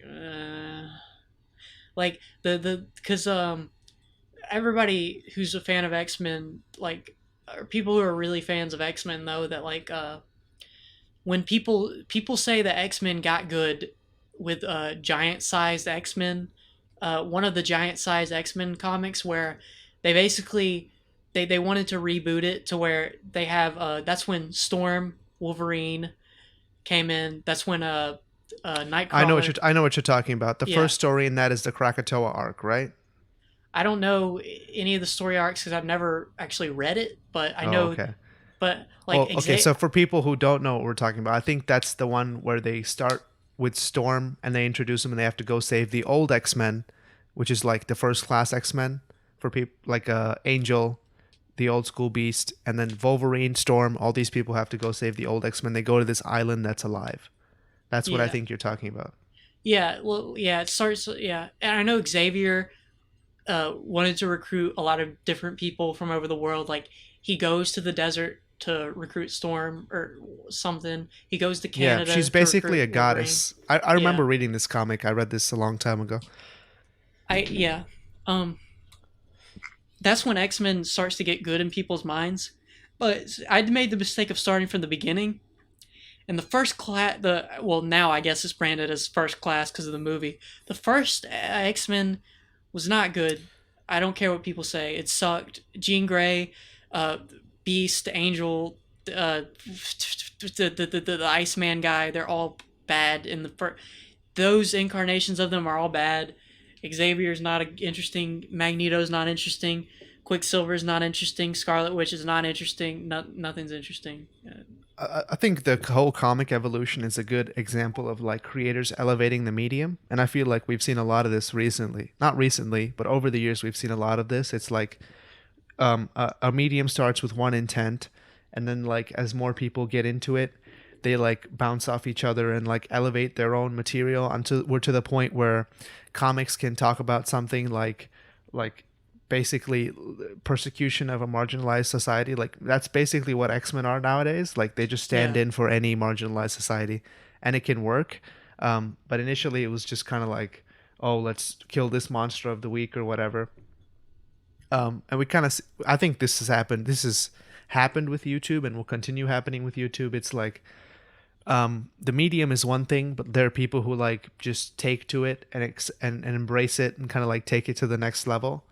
I don't know how many people are left doing that on YouTube, but there certainly have been examples in the past. Yeah. Well, I think a lot of the reason that X Men in particular gets praise is because I don't see people have this narrative, right, where they're like, "Oh yeah, Stan Lee created Magneto and Professor X to be stand-ins for MLK and Malcolm X." But see, I have suspicions as to whether or not that was. I don't know if that was fully the intention from the beginning because it really. I don't know. It really doesn't even like the persecution of the mutant class wasn't even that big of a thing in the first one. Like, if you read it, like, I don't know, maybe I didn't read far enough, but like in the beginning, it's like the X Men were getting praised. Well, hold on, no, because Yeah, in the for beginning, the X-Men were like more famous, and then they kind of become yeah, infamous at some point to the point where even if they show up, it's like, oh, hey, why are you here? Trying to kill somebody or something? yeah. Well, hold on, pretty fast. I think that kind of does seep in because I think if I remember when they fight the Blob, I think they get framed for something, and the public kind of turns against them. Like, there's a part where they're on a subway going to some place because they're trying to blend in, and like one of them does a mutant like thing, and someone goes, "Hey, what's that mutant doing here or something. Like the public kind of starts to slowly turn against them, but even still, it was not that heavy-handed of a social commentary. I don't know. I Like, don't know if the social commentary is heavy-handed even now. Heavy-handed means like they're beating you over the head with it. I don't know if they've ever done that. They well, kind of yeah, yeah, in the 80s it was kind of like it was like racism, and in the 2000s it turned into like the fight for gay rights or whatever. There's a scene in the movie X2, I think it is, where Iceman like comes out to his parents, but it's just like one for one if you're coming out to your parents for being gay, but they're like adopting that, same structure to show that this is how you come out as a mutant as well. yeah. Well, Iceman is gay now. Yeah. Yeah. So I guess that was like they That were was like trying a to. that was like a two for one. Yeah, yeah. I guess they were trying to like. I guess it's like a platform to talk about that kind of thing. It's like about marginalized groups, like because you could really like you could take the mutant allegory pretty far in terms of that. And they have even taken it to like different extents to talk about how they're ostracized in other ways, like Jean Grey hears voices or whatever, and they like talk about the unique challenges that each character faces in dealing with the power that they were given, like because it's not some accident, they just get it through genetics. And do you know the reason why the X-Men exist in the first place? Probably not. What is it? So Stan Lee, well, like in way back in the day, the best way to sell new comics was to come up with new characters. But the problem he was facing was that he couldn't think of any more origin stories for all the characters because they all had to have an individual origin story. So he's like, what if it was just genetic? And he was trying to come up with a way to have one origin story for many characters, and that's how he came up with the X-Men. That was a surprisingly like good Stan Lee impression. That's like how he talks as an old man. It was a good Stan Lee impression. Maybe I What just if sound like an old man. they're genetic? No, but that's actually smart. I would have never thought of that. I would have never thought that that was the reason that he did that. I could think of that easily. But I would never think that that was the reason that he did that. But yeah. Yeah, I don't think we could have a modern day analog for that. I do think it's an interesting concept because we've taken it so far at this point.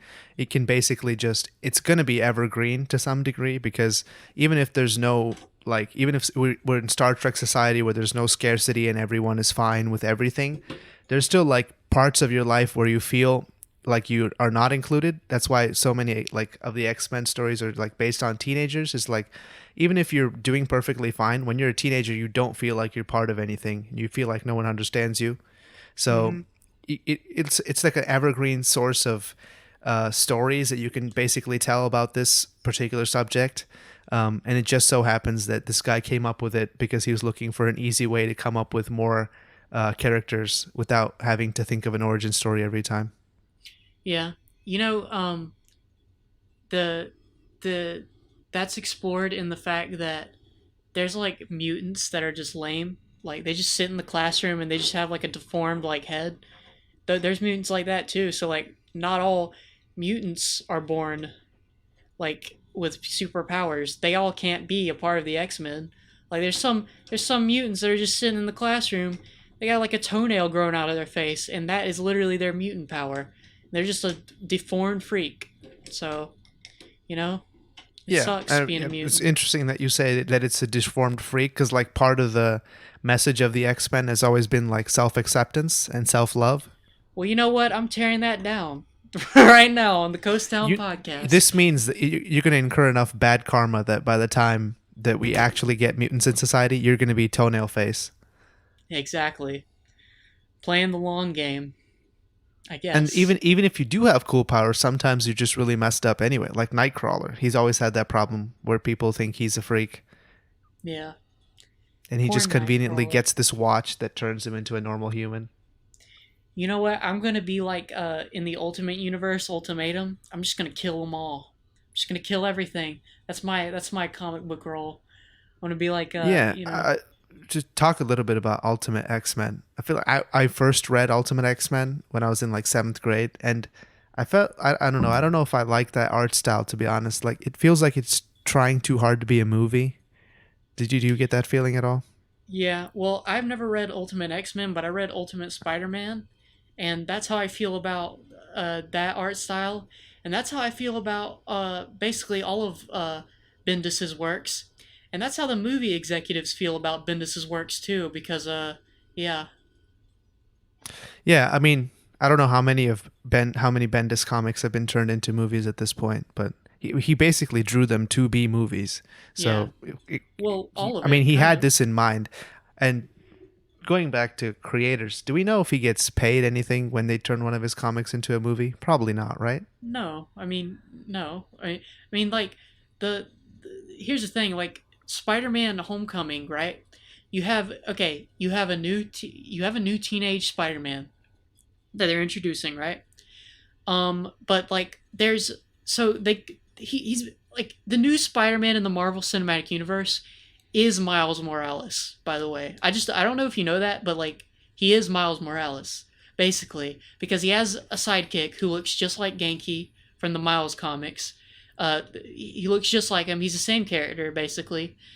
He's a new teenage guy, and he's like he has a parental figure, Tony Stark, who's like trying to like keep him like down kind of and is more active, and it's like that he has a younger parent. Aunt May and like Miles has younger parents, right?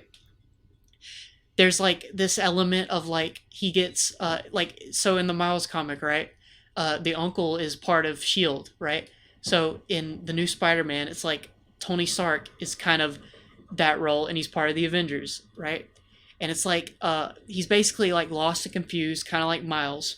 He is Miles basically, Are but you, they couldn't have brought Miles in the Marvel Cinematic Universe, and the reason they couldn't is because Sony has contracts that say that Spider Man has to be white. So that's actually the reason that Miles couldn't be in the MCU. it's Not weird that Sony, a Japanese company, is so vested in Miles being white when Spider Verse with Miles as a half Hispanic, half black person did very well. It's kind of weird. And they made that movie too. It yeah. seems weird that they would insist on this. Well, here's the thing. Like, I don't think that Marvel ever planned to bring. That wasn't their plan to bring Miles in. What I am saying is though that Well, they actually, the used Spider-Man Bendis's. movies are made by Sony. Well, Spider-Man: Homecoming and Far From Home are both made by Sony. They're just produced by Marvel. Like they use the same team that produces all their Marvel movies, but technically it's still owned and the profits are taken by Sony. Sony just yeah, yeah, agreed yeah. to, yeah. Well, see, I don't think that Marvel Studios would have. That wasn't their plan. They wanted to bring Spider-Man in, so they collabed with Sony, right? But what I'm saying is, at this point, we've seen the Spider-Man origin story, and a lot of the comics are. He's an adult now, right? So what they did was they basically just brought Miles in, but just had him be Peter Parker so that he could amass a large audience, basically. So it's Also, like this. I think it's more to do with the name recognition. Like everyone knows Spider-Man as Peter Parker. If you Yeah, suddenly change his name to Miles Morales, people will be like, "Who's this? This ain't Spider-Man." Just yeah, because we've had 5 movies now where Spider-Man has been Peter Parker. yeah. But like, also what I'm trying to get to here is that like, um, it seems like they can't make a Spider-Man movie without relying on Bendis's ideas, because like the new Peter Parker is basically Miles. Bendis did Miles. The Raimi trilogy is just based off Ultimate Spider-Man, which was by Bendis. So like they it's weird that they take most of the stuff from Bendis's ideas. It's it's just weird. Like I don't know. This is a plug for another YouTuber. If you watch Comic Tropes' episode on Brian Michael Bendis, a lot of his tropes directly have to do with him wanting his comics to be more like movies. So That's I can see interesting. why it's basically a 1-to-1. Like he drew these widescreen panels that very much translate into movies, as well as just being a wonderful way to tell a story on the page. They also work directly if you want to translate them into movies. So if you have like a studio executive and you take this comic and readily show them like each panel by panel, it's like the keyframes of a movie. So I can see why they would do that. Not to mention that he's probably one of the most popular comic artists ever. So, and a lot of his stories are very well received. So I can see why they're doing that.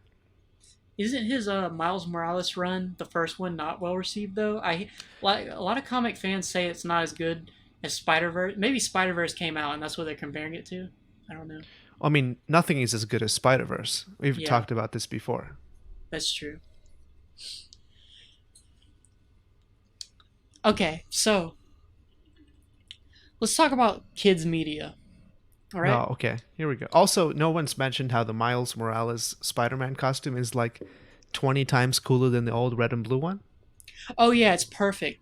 Like in every single way. Like it's so good. Especially when he has the tennis shoes on and like the jacket.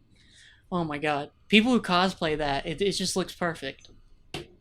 Oh, you mean that one? I was talking about the one that he has at the end of the movie. Oh, but I mean both of them, all of them. Every like they're so good. If I was, I'm not. I'm just saying that that's probably one of the coolest things to cosplay. Probably the easiest too. I don't know how easy it is to get Air Force Ones these days, but yeah. Yeah. Um so let's talk about kids media, right?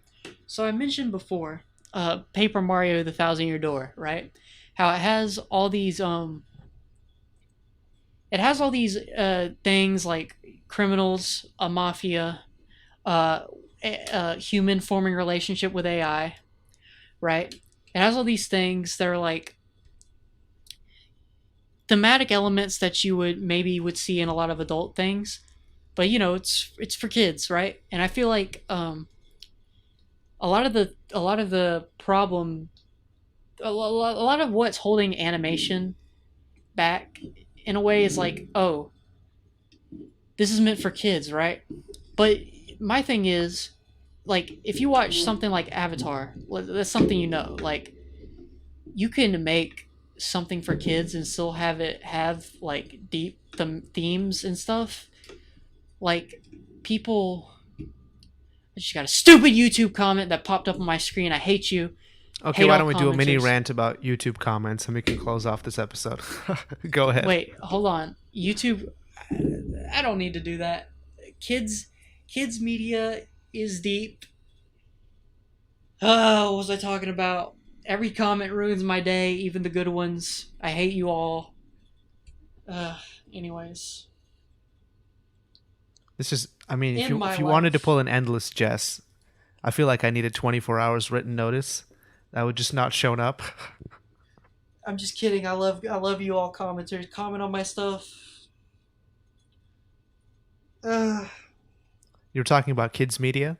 I'm done. Bye. Okay. No, no, If no. you're Kids gonna, media okay. is really good, and it's the best. And this dude just said like, oh, so I'm not supposed to watch Evangelion because it's not gay anymore.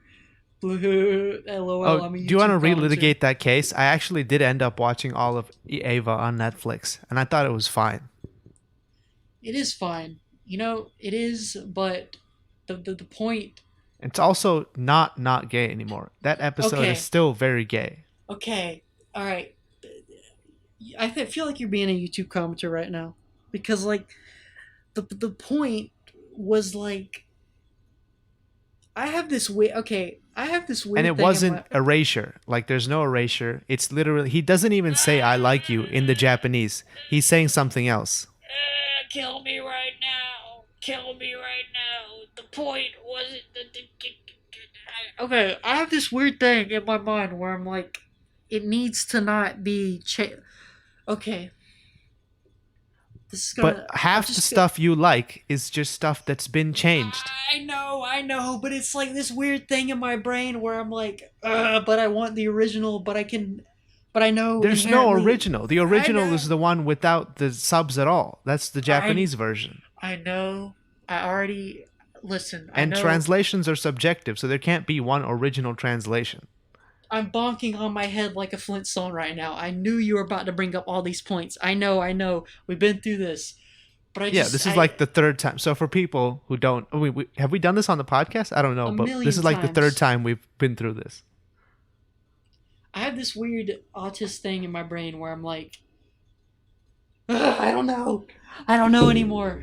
I feel like if someone made you some like fish fingers and they left it on your plate and they like put another fish finger on top of the original like three you got, you just throw the plate and run out the room. I feel like that's the instinct that's being triggered here.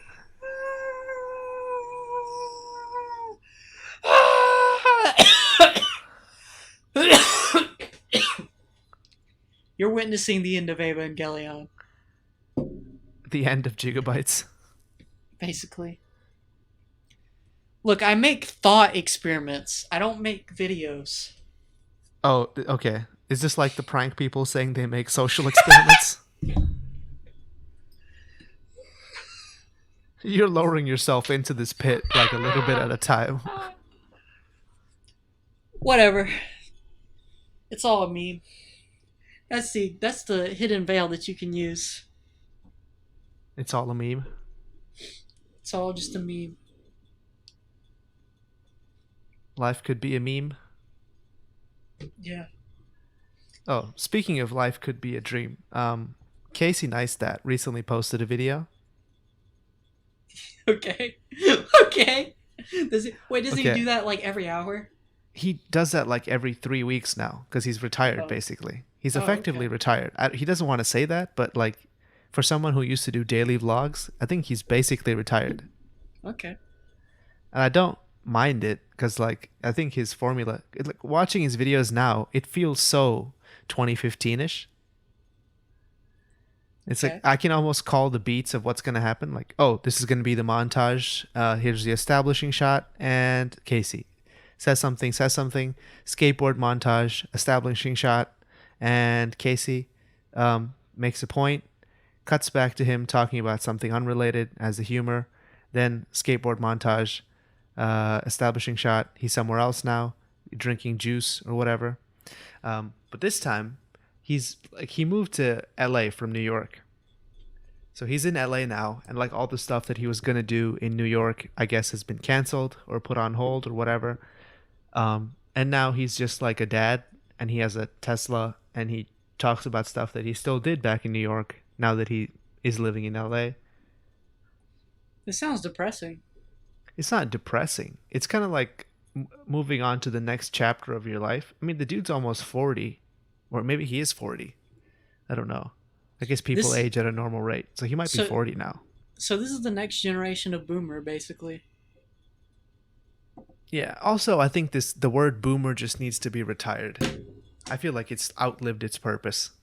Dude, I love it so much. It's so funny. You could just say it and it just means nothing. It's so malleable. Like boomer, zoomer, millennial, all these words Yeah. like All it these just things basically it, just mean nothing. And exactly. That's why it's funny though. That's why it's funny. I feel like it's like when you make the same joke 10 times, I get so tired of it. I don't even like making the same joke twice.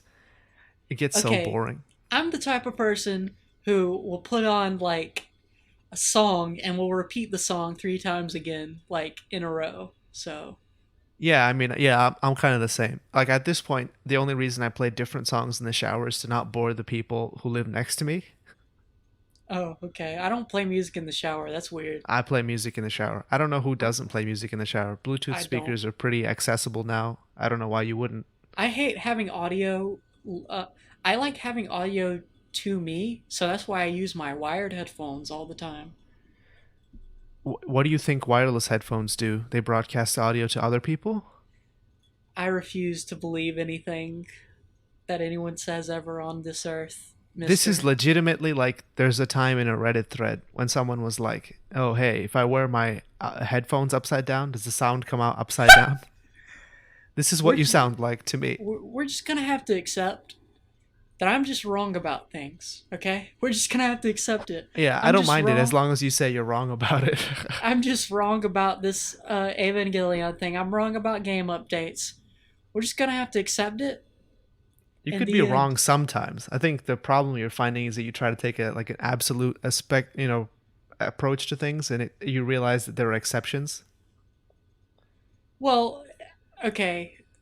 I mean, I do that for the videos, but in my mind, I realize that okay, what I'm saying isn't absolute, but it's funny. So let's just make a YouTube video out of it and get 2,000 views.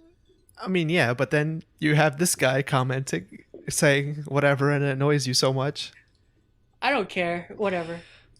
It's just funny. It's just funny to yell at it. I actually like negative comments. It's weird. Like I actually Oh, think they're funny. now you've kicked the hornet's nest. No, I'm serious. They're funny. They're hilarious. I got this one that was like, I hearted it. He was like, I can't remember. It was so funny. Like it was so stupid. I can't remember, but it was. It's like my favorite comment. I don't know. No, this one dude who said like, there's this one like really weird. Never mind. I'm not even gonna repeat YouTube comments. You might as well get into it. Like, but No. you know, obviously don't say something stupid, but then you can summarize it maybe. Well, like there's this weird comment that had this weird vibe. I don't know if this is how this is gonna come across, but this guy commented it. So he said, I think this is a Reddit comment or a YouTube comment. He said, your videos suck." I think this dude was racist. Like this is a weird comment. Like he was like, "I didn't like the video, but you but since you're black, that'll take you far." And I'm like, "What? What? What? Wait. What?" Wait. Oh, wait. Okay. This is like Donkey. Everyone thought Donkey was black till he showed his I face. Dude, apparently this one guy thought I was black, which is funny to me. I don't know, cause like it's weird. It's weird. Like why does it Is he matter? like a spam bot that just posts weird things all over the internet? There's I like don't know. randomly riling people up. I don't know, but it was weird. Like why Oh does that damn, that's so matter? funny. I I don't. think he's trying to imply that you're going to be like affirmative actioned into being a YouTuber. I I don't don't know know, what he possibly meant by that. dude. You know, That's funny though. maybe it's that I'm just not good at arguing points. Like I just don't have the energy. Like when we bring up this game update stuff, I'm just like, he's right. No, whatever. I don't like. Which Maybe is I'm weird just because you're the one who like insists on arguing things. Like I feel like I'm pretty chill as a person. But then you like bring up something and then we end up hashing it out even though really I don't really want to and you don't really want to, but for some reason we do it anyway. maybe I'm just a normie. Welcome to the club. Wow, we did it. That's what this whole thing has been leading to. Really, that's what I'm trying to We're get at both here. just normies. If you're a normie, you're the weirdest normie that exists. Yeah. So What? you have that going for you. Pretty much. Well, see, I think the normie spectrum nowadays is like being not normie is the normie. You know what I mean? Yeah. Okay, yeah, okay. This is actually something that I wanted to talk about anyway. Like if you watch a lot of media that's featuring high school people these days, they always show like every character having their own like weird quirk. Have you Yeah. noticed this? Like, okay, so I'm just going to cite the example of Euphoria. There's a show Euphoria which is about like kids doing drugs in high school, just to summarize broadly.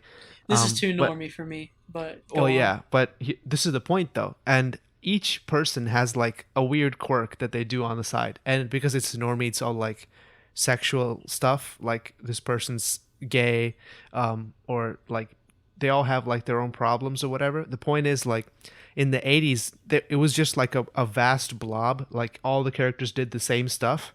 They don't really have any different interests. But now we're to the point where it's kind of you can't really tell that story anymore because people have realized that it is not really the case and they just like they don't connect with it if you tell it like that, so now they have to like, oh, this person's really into this thing, like this person builds model trains in their spare time, or this person plays frisbee tag golf frisbee golf in their free time. Yeah, It's and called if disc golf. I think it's called disc golf. Don't yell at me. they did have their own quirks in the 80s, it didn't really matter for the plot. You know what I mean? It's like, oh, this is the nerd, this is the Asian, this is the kid who builds stuff. But you Yeah. know, it doesn't matter. They all just go on an adventure. You know, Or even, I mean, in the '80s there was no Asian. It was all just a bunch of white kids. The like Sandlot, or no, exactly. not no I think Goonies. Sandlot came Wait, out in like no wait, the '90. Goonies had some Asian kid, didn't it? That's Did what I'm it? thinking of. Yeah, it did. Didn't it? Okay. See, I'm Didn't now it? I'm being racist. Well, what the Sandlot was just a bunch of white dudes, right? Wasn't there? It But the wasn't. Sandlot came out in like '90 or '91. So it was even on the tail end of this trend. You know what? I like that movie. I should rewatch that movie. I watched that a lot when I was little.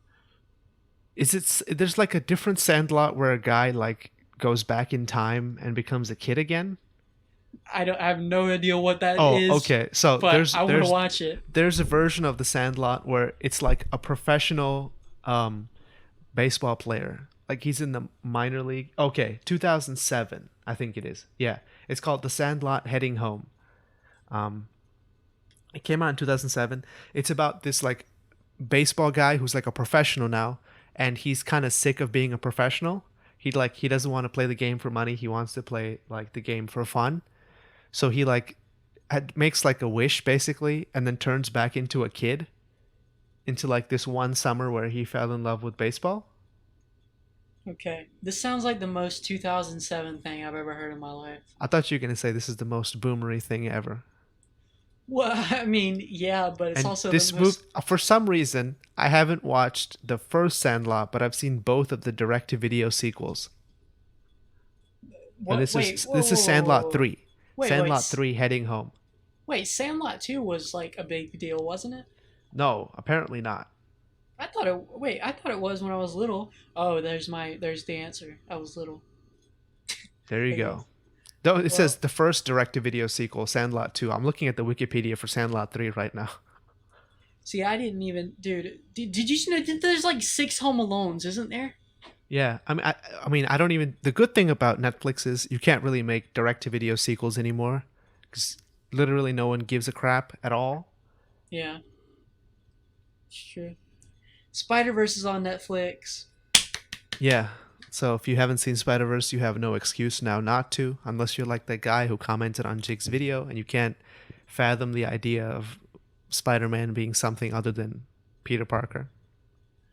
Well, a lot of people are probably just gonna dismiss it because, oh, what is that, a cartoon? It doesn't even look like a cartoon though. Like people still watch like Toy Story even though it's animated. Dude, I think you're. Mm, I think you're giving people too much credit because like You there's a think they ton haven't of people. watched Toy Story? No, they've watched Toy Story, but they're like, they're like, oh, that's like a Disney thing. Like most people like outside of Disney, they're like, oh, it's animated, so I guess it must not be as good as the real life one. Okay, but for you, I think you have the opposite problem. You're like, oh, it's real life, so I guess it must be worse than the animated version. That is actually true. I'm discriminatory against live action films. It has to be one that I really like. Do you have an example of one that you really like? Scott Pilgrim versus the World. That I don't think that counts How does that not count? because Explain this to me. it's basically just a real life comic. Like there's no difference. It's not Okay, anything real life about it. It's just a that's what I comic. like. That's what I like about it, though. That's the thing. That's the Hot, only live action movie that you like. Hot Fuzz. No, I like a Yeah, ton of Hot live Fuzz action counts. movies. I Hot like Fuzz a ton of counts. live action movies. I like 12 Angry Men, Godzilla, 1954, Godzilla versus Hedorah, Godzilla versus King Kong, Godzilla Can we 2. talk about 12 Angry Men? I feel like 12 Angry Men is the death note of movies. Is it? I Because mean, if yeah, you, kind of. for some reason, whenever someone gets into movies like hardcore, it always starts off with 12 Angry Men. That's because they play it in history class. Yeah, I watched this in class too. Is this a Dude, thing? no, it is a thing because I've watched it like 3 times in history classes in high school. Also, looking at this Wikipedia of Sandlot 3, the reason that he gets beamed back in time is because he gets hit in the head with a fastball. Oh, all right. Let's do something fun. Let's list my favorite live action movies. So we It's got like baseball isekai. He turns back to his childhood when he gets hit by a baseball, Sandlot 3, the best isekai. There needs to be a Sandlot 3 anime. Would you? I would watch which that, is just a baseball anime. dude. Let's list my favorite live action movies. So Scott Pilgrim vs. the World, fantastic film. 12 Angry Men, good film. Hot Fuzz by Edgar Wright, also good film. Let's see, what do we got? What do we got? What do we got? We got Train Spotting. I love that film. It's a great film. Um, see, what do we got? Wow, this is kind of hard. I'm not gonna lie. Have you seen 5 movies that have real people in them? I've seen, dude. Bear with me. Hold on. I like Pulp Fiction. I like Django Unchained. I like Kill Bill Volume 1 and 2. Yada yada. Tarantino. I Have you like. seen Reservoir Dogs? I love Reservoir Reservoir Dogs. Dogs. Yeah. Love Reservoir Dogs. It's very good. I can Um, already feel like Matt typing out his comment being like, "You are such uneducated losers who haven't seen any movies." I like Casino. I like So we went from Edgar Wright to Quentin Tarantino Tarantino. to now Martin Scorsese. Okay. This is like every 14-year-old's movie like favorite movies. Yeah. Okay, we're like the most normie movies. This is We're like making the our way up. Like, what's next? What's going to be next? Which director? I like okay, I don't really like Wolf of Wall Street. I like Goodfellas though. That's a good movie. What don't you like about Wolf of Wall Street specifically? I actually do like it. What am I talking about? That Oh was good. God. Oh no, I've unraveled the veil. It's coming loose. Well, okay, I don't really it's okay. Put it that way. It's okay. It's a little extra. I don't know. First of all, it's too long. Second of all, uh it's like I don't know. I actually do like it. I don't know. I'm Oh, mixed never on it. mind. If you watch Once Upon a Time in Hollywood, I'm gonna guess that's gonna be your next favorite movie. Wolf of Wall Street is not my favorite movie, but it's just pretty good. I don't know. I think it's okay. It's like a 5 or 6 out of 10. I don't know. I thought Goodfellas is a way better Martin Scorsese film, and Well, yeah, I Casino mean is really good too. that's like his forte. Raging Bull, like this Italian community Yeah, stuff. I love Joe Pesci. He's funny. He's a good little guy. He's like, hey, yeah, I'm gonna kill you. And he Oh runs boy, around. you know how many people had their mind blown after watching Home Alone and then watching Joe Pesci be in a movie where he kills people? Dude, Home Alone. You can hear every line he's trying not to say curse. Yeah, he's I, like, that is literally every line of dialogue. He's great in Home Alone. I love Home Alone. That's a great movie. Home Alone 2 is great too. And then you get to 3, and then it's like, well, there's 3, and then there's 4 with like terrorists. There's so many Home Alone movies. yeah, dude. That the Home Alone writer slash director. What is his name? John Goodman. What is his name? That How would fat I know? dude. I never That paid attention. Is it that guy? no. There's like this fat dude who like directed John. Who directed Home Alone? Let me see. Hold on. Now we're going down the rabbit hole. Now Home, maybe we're already too far down the rabbit hole. Home Alone director. No, it's not Chris Columbus. Home Alone writer. Hold on. He wrote The Breakfast Club, not The Interview Station. John Hughes. There we go. He wrote those movies, and like he wrote The Breakfast Club, I He believe. definitely had a formula. Yeah, not the Superior Breakfast Club with Charlamagne. The one and only Breakfast Club. Yeah, let's talk about The Breakfast Club on Hot Talking 10 about the whatever. Breakfast Club. Do you listen to the Joe Budden podcast at all? Yeah, sometimes. This is like my window into normiedom. Like I don't Yeah. know. Yes. Yeah, Yeah. I get what you're talking about 100%. Yeah, it because it is. feels like they talk about stuff that I have no knowledge of whatsoever. So I just listen to it to like keep aware of what's happening in the real world, Yeah. even though they mostly talk about hip hop Twitter. Charlemagne is one of the most like I hate him so much, but I love him. You know what I mean? Yeah, he's he's so dumb, and yet somehow he resonates culturally to the point where it's like, is he acting this stupid on purpose, or is it just like a coincidence? Yeah, I'm gonna be real with you. He does not like white people very much. Like, I think that's 100% an act that he puts on because yeah, he does so many podcasts with white people that he's just acting like that just to stir make people it up. so whenever he says something, it's like, oh, and Charlemagne, noted white people hater, said this or whatever. Here's the thing, though. I was about to add to that because that one comedian guy, Gary Owens, he like loves that dude. You know what I mean? I'm googling this guy you're talking about. He's done like 5 Breakfast Club interviews. He did the thing where he came up to as Takashi 69 and Post Malone. He dressed up as Takashi 69. Yes, he dressed up as 6ix9ine and Post Malone and like acted like them on the Breakfast Club. Have you seen this? No, I haven't. Oh my god, I just googled it. Oh, this is great. It's pretty funny. Yeah, he's funny. I will say he just looks like a version of 6ix9ine from 10 or 15 years down the line. Exactly. No, but Like, I think you're right. I think he acts that way. Like, but actually, like, okay, he says a lot of weird things though that make me. He said in an interview with what's it called? Uh, some normie magazine. no. This is the dude who does the SoundCloud rapper thing. I can't remember his name all of a sudden. Why can't I remember this name? I watch this show all the time. No Jumper, the No Jumper podcast. That dude, Adam 22, the white guy. You who are interviews. so much more tuned into hip hop culture than me. I'm like an old head. I don't even know what the fuck this is.